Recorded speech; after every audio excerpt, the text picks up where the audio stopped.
नमस्कार मित्रांनो, तर या आपण व्हिडिओमध्ये त्रिफळागृत या कल्पाचे घटकद्रव्ये कसे लक्षात ठेवावे ते पाहणार आहोत.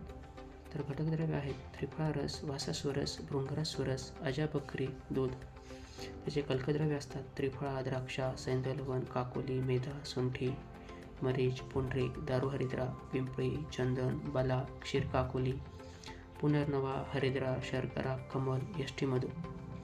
तर याची ट्रिक अशी आहे, घरी टी व्ही बघ मधुबाला दृढ बलप्राप्तीसाठी कमल चंदन लेप लावते आणि हळदीच्या दुधाबरोबर मीठ, साखर, त्रिफळा त्रिकटू घेते.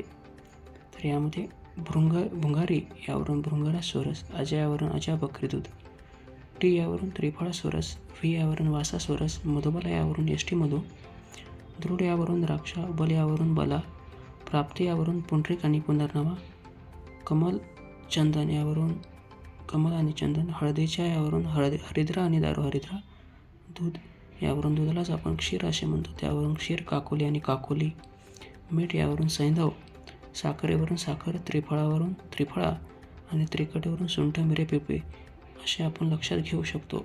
ट्रिक आवडली असेल तर नक्कीच लाईक करा आणि अशा नवीन ट्रिक्स पाहण्यासाठी या चॅनलला सबस्क्राईब करा.